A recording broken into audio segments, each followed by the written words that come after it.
नमस्कार, मैं हूं आपका रवि रंजन। आपका स्वागत कर रहा हूं रवि रंजन ऑफिशियल चैनल। आज हम बात करेंगे अपनी पुस्तक के बारे में, छपने बारे में। हमारे बहुत सारे प्रशंसकों ने हमें फोन करके कहा कि भैया लॉकडाउन में आपको किताबें लिखनी चाहिए और आपका प्रयास अच्छा होना चाहिए ताकि इसकी सार्थकता का बोध आम जनमानस को मिल सके। आप अवगत कराइए कि आप कितना अच्छा लिख सकते हैं। तो उनका सलाह बड़ा ही शानदार था और उसे मैं दिल पे लिया और कलम उठाई और लिख डाली बलवा बधार। एक ऐसी कहानी जो बधार से शुरू होती है। बलवा बड़ा नामी बधार है। वहाँ नायिका अपने प्रीतम से कैसे मिलती है और उसका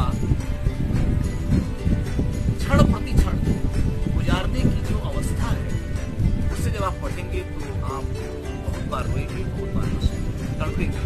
प्रेम बलिदान मांगता है, प्रेम इंतजार मांगता है, प्रेम में विरह है और न जाने कितने अनुभूतियों का दर्द सहने की जो ताकत है उसे अंतःमन कैसे स्वीकार करता है, ये आपको दिखेगा इस किताब में। जब छप के आएगी तो आपको बहुत मजा आएगा। एक बात बताता हूँ, मंदिर का दिया इसलिए रात भर जल रहा है, उसे सुगंध बिखेरती है, लेकिन सुगंध बिखेरने के लिए उसे कितना तपना पड़ा है, कितना चलना पड़ा है, उसकी बाती को कितना जल के अपने मन की व्यथा को अपने में समेटना पड़ा है। लोक कथा का लोक पक्ष बड़ा मजबूत होता है, लेकिन उस लोक पक्ष में लोक संस्कृति की जो भारत क्षमता है किसी प्रभाकर से विरह में तड़पने की ताकत इतनी ज्यादा उस प्रेमी में है और उस प्रेमिका में है। दोनों जब मिलते हैं, प्रेम कहीं भी हो सकता है, प्रेम आत्मनिर्भर भी बनाता है और प्रेम बलिदान की तरफ अग्रसर करता है। ईटा बांटने वाली वो लड़की जिसका अंतःमन व्याकुल है उससे मिलने के लिए,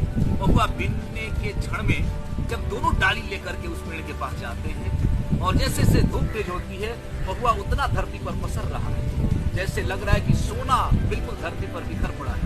और दोनों कैसे बात करते हैं उस बहुआ को देखते हुए और उनके अंतःमन में जो मादकता आती है वो पूरे शरीर पे भी दिखाई देने लगता है। उनकी आंखें बेचैन हो जाती है, एक दूसरे से बातें करने के लिए पहले आंखें इशारों में उन्हें अपनी तरफ खींचती है और उनकी मौन भाषा प्रेम को उसकी तरफ भी कर देती है। बात वहां से शुरू होगी, लेकिन फिर मैं आपको एक बात बताना चाहता हूं कि मंदिर का दिया इसलिए जल रहा है कि उसे सुगंध बिखेरनी है, लेकिन उस सुगंध के लिए उसे बलिदान कितना देना पड़ा है। उसी तरह से मैं ये देखता हूं कि मिट्टी की खुशबू जब लेखनी में उतरती है तो सर्वस्व बलिदान उस स्याही का होता है, उस कलमकार का होता है और आपका होता है, जो लोक पक्ष को लेकर के अपने पन्ने पे उस स्याही से बहुत कुछ लिखता है। दर्द, वेदना और इंतजार का जो एक एक पल होता है वो कितना सुखदाई भी होता है और कितना दुखदाई होता है, ये समझने की बात है। अंतःमन की व्यथा को लेकर के जब प्रेमी और प्रेमिका एक दूसरे से मिलते हैं तो उनका एहसास कैसा होता है, हमसे कुछ और लिखा जाला, उनसे कुछ और पढ़ा जाला, हम कुछ समझावल चाहिला, उनका कुछ और बुझा जाला।